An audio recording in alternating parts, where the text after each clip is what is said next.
Halo teman-teman, di sini udah ada Kawasaki Ninja R tahun 2014 punyanya Mamang Masum ya. Jadi ini Kawasaki Ninja R ini sebenarnya udah convert kemana-mana.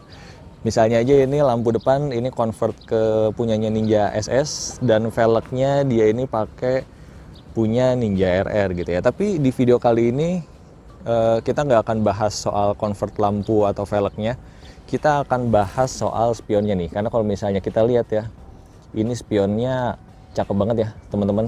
Jadi secara desain dia kecil, nggak gede, tapi dia bisa nyatu gitu secara keseluruhan. Jadi desainnya cocok banget. Nah kalau misalnya teman-teman penasaran ini pakai spion apa, tonton sampai habis.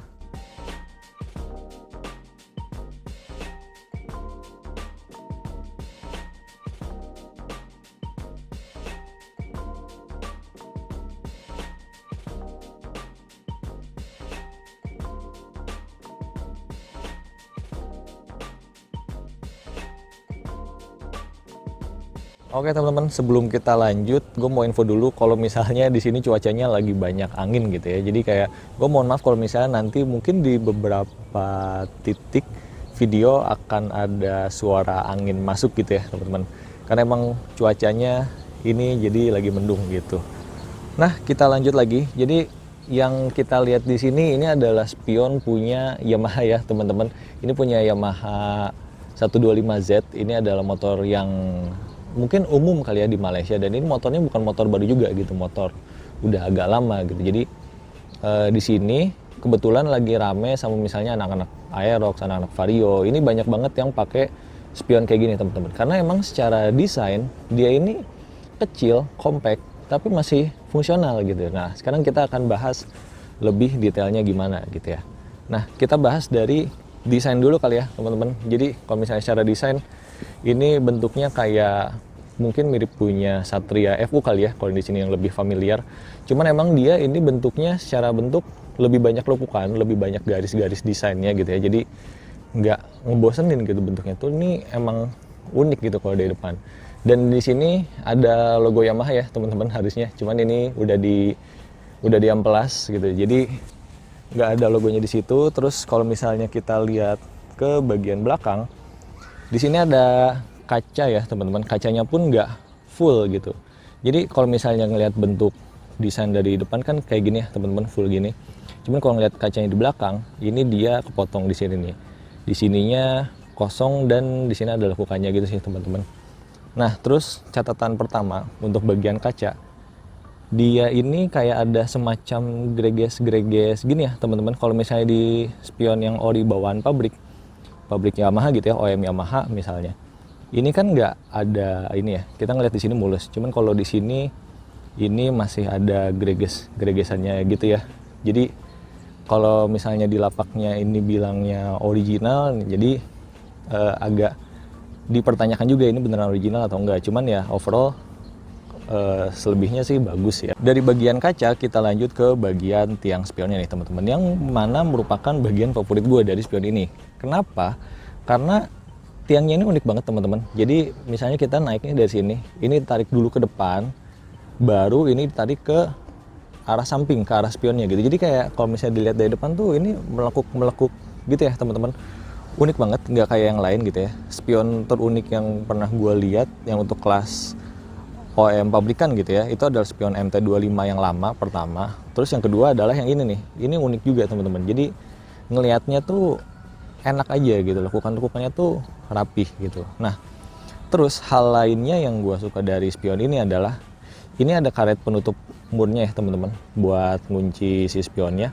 Kalau misalnya di motor biasa ini kan kayak cuman ya udah karet selongsong tabung biasa gitu bentuknya. Nah, cuman kalau misalnya di sini ini dia bentuknya tuh beneran rapet sampai ke bawah nih teman-teman. Jadi kalau misalnya kita lihat lebih jelas yang di sebelah kiri ini ya, tuh dia tuh bentuknya rapet ke bawah. Jadi ini ada beberapa titik bagian gitu ya, beberapa undakan. Terus di sini gede tempat bautnya. Terus di sini tuh ngeramping lagi teman-teman. Terus di sini juga ada kayak semacam cuttingan khusus yang gue juga nggak tahu sih ya sebenarnya buat apa. Mungkin di 125Z aslinya ada peruntukannya buat apa. Cuman menurut gue ini emang apa ya, unik sih ya teman-teman ngelihatnya tuh. Kayak kapan lagi ngelihat tutupan apa baut spion, karet spion yang bentuknya kayak gini gitu ya. Mungkin kalau misalnya teman-teman tahu motor lain OEM yang bentuknya unik juga, bisa komen aja kali ya. Lanjut lagi ngomongin desain secara keseluruhan. Yang spion ini sebenarnya kecil ya teman-teman, nggak panjang, nggak pendek juga, hitungannya malah pendek ya. Tapi dia ini bisa fit gitu loh di desain motor apapun, karena gua rasa desainnya ini cukup universal. Kayak misalnya contohnya di Kawasaki Ninja ini ya, ini kelihatannya tuh cakep banget, compact banget, nyatu aja gitu. Kayak jadi kelihatannya tuh emang kayak spion bawaannya si Kawasaki gitu, padahal bukan gitu. Jadi menurut gue emang desainnya tuh cakep banget sih ya. Dan secara fungsionalnya pun, nih kita coba dudukin, kita pakai point of view pengendara tuh. Ini cakupannya masih cukup luas ya teman-teman. Kalau misalnya kita pakai posisi berkendara nih ya, kayak gini nih misalnya. Nih, kita lihat spionnya. Tuh, ini masih bisa ngelihat ke belakang secara cukup luas ya. Jadi kalau misalnya ketutupan tangan, ini cuma bagian sini aja teman-teman. Sisanya ini teman-teman masih bisa ngelihat ke bagian belakang. Jadi masih jelas banget gitu ya, tuh. Dan ini kacanya pun mirip apa ya, secara cembung-cembungan ya. Ini mirip sama kayak kaca spion OEM bawaan pabrik gitu. Jadi kayak kalau misalnya kan ada spion aftermarket yang misalnya kacanya beneran flat, kan itu jadi kayak agak ngezoom gitu ya teman-teman. Kalau ini kayak ya spion biasa aja gitu, pandangan ke belakang tuh masih tetap enak, masih tetap clear gitu ya, nggak ada masalah bagian pandangan. Nah terus secara fleksibilitas ini yang agak unik lagi nih teman-teman. Kalau misalnya di spion biasa fleksibilitasnya tuh dari sini kan, yang ball joint di sini, ini dia bisa muter kemana-mana. Cuman kalau di spion 125Z ini, dia ini tuh jarak ininya minim ya teman-teman. Jadi kalau misalnya kita bisa geser kanan kiri kayak gini, ini jaraknya segini aja. Tapi kalau misalnya buat geser atas nyerong kanan kiri sini, ini nggak bisa. Tapi dia bisa geser atas bawah tuh. Dan gesernya pun ini bukan dari si ball joint sini, tapi dari AC ini teman-teman. Tuh, dia ngegeser ke atas bawah. Di sini yang geraknya. Tapi kalau misalnya kanan kiri, nah baru dari ball jointnya yang gerak. Gitu. Cara kelihatannya emang minim banget gitu ya. Mungkin teman-teman akan berpikir kayaknya akan susah nyari posisi sudut yang enak gitu. Tapi pada kenyataannya enggak juga teman-teman, karena kuncinya itu ada di sini nih. Jadi kalau misalnya kita udah setting posisi tiangnya secara benar gitu ya, ini ngejar sudut ke belakang tuh, sudut pandang ke belakang tuh sebenarnya gampang, udah tinggal nyesuaiin dikit aja gitu. Nggak perlu kita ngatur-ngatur banyak-banyak lagi, karena yang penting di kunci di stangnya aja. Kalau misalnya stang tiang ini udah enak posisinya, udah ke belakang sini tinggal ngatur-ngatur dikit aja.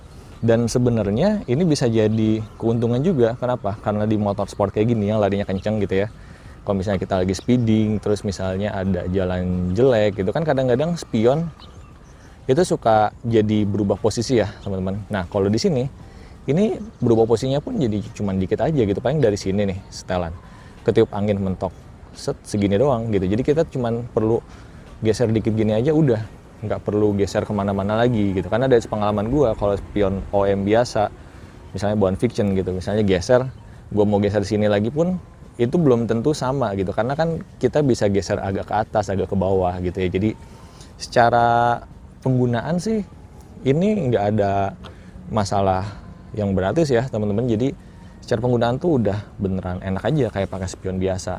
Nyetelnya gampang, nggak ribet. Secara secara lebar juga dia nggak lebar-lebar banget nih ya. Nih kalau misalnya kita ukur dari karet gripnya, ini tuh masih sejajar ya teman-teman. Bahkan kalau misalnya kita trek lurus, tuh ini masih sejajar sama jalur stangnya. Jadi kalau misalnya buat nyelip-nyelip dengan spion yang pendek kecil kayak gini, ya masih aman-aman aja gitu. Dan pendek kecil ke sini juga, kalau misalnya kita mau lihat ke belakang, masih aman juga tuh, masih luas buat ngeliat ke belakangnya. Jadi secara fungsional ini bener-bener nggak ada masalah ya teman-teman. Nah hal selanjutnya yang sebenarnya sifatnya balik lagi ke preferensi masing-masing sih, ini adalah sudut spionnya teman-teman. Jadi kalau misalnya gua ngatur spion itu biasanya ditarik garis atasnya sejajar.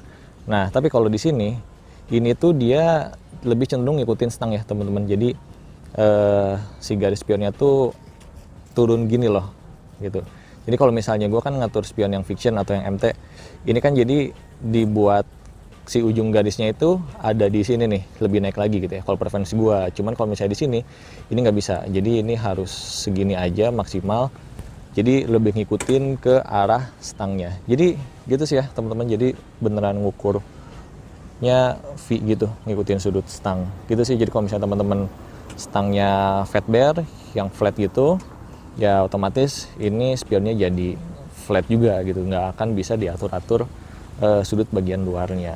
Terus ya begitu sih teman-teman secara umum di Ninja R gitu ya, Ninja R, Ninja SS atau Ninja yang masih naked dan pakai stang bar kayak gini, tampilannya kayak gini. Ini secara fungsi dapat banget, secara practicality dapat banget, nyelap-nyelipnya gampang, nggak ada masalah karena spionnya nggak panjang dan tinggi gitu ya, jadi ini nggak ada masalah. Terus untuk posisi kanan kiri kan emang Ninja beda ya, yang baut sebelah kanan tuh dia ada di depan stang, sementara kalau misalnya yang kiri dia ada di atas stang persis ya, cuman di sini nggak masalah gitu ya. Mungkin secara kalau misalnya kita tangan ada dua-duanya di stang itu nggak ada masalah sih, jadi kayak nggak bakal jadi kelihatan miring sebelah atau gimana, itu bisa teman-teman atur aja gitu, itu nggak terlalu pengaruh. Dan untuk masalah drat ini bisa dipasang ya teman-teman, ini kan drat Yamaha. Kalau drat Yamaha kan kiri drat biasa, kanan kan dratnya dibalik gitu ya. Sama Kawasaki pun juga demikian. Jadi kalau misalnya teman-teman masih pakai masternya Kawasaki atau master Yamaha, maksudnya klem-klemannya juga punya Yamaha, ya itu nempel spion ini nggak akan jadi masalah gitu. Cuman kalau misalnya untuk di Honda atau mungkin di aksesoris aftermarket, master yang aftermarket kayak misalnya di Shin Samurai, ya itu mungkin teman-teman perlu adaptor lagi ya biar bisa kepasang gitu sih teman-teman. Nah jadi reviewnya untuk si spion 125Z di Kawasaki R ini segitu aja ya teman-teman. Secara singkatnya ini tampilan motor dapat banget gitu ya, dia bisa nyatu sama motor. Secara fungsi juga dia masih dapat banget, secara harga juga masih terhitung terjangkau ya, karena gua cek di Tokopedia tuh masih ada yang 90 ribuan sampai 110 ribuan lah ya, sekitar segitu. Dan ini Mamang Masum dapatnya sekitar 100 ribuan ya, sekitar segitu lah ya. Jadi menurut gua ini worth it, walaupun ori atau enggaknya ini nggak ada yang jamin ya teman-teman, karena ini kan motor barangnya lama gitu, masa spare partnya masih banyak bertebaran gitu kan yang baru dan orinya. Jadi kayak ya di situ aja sih concernnya.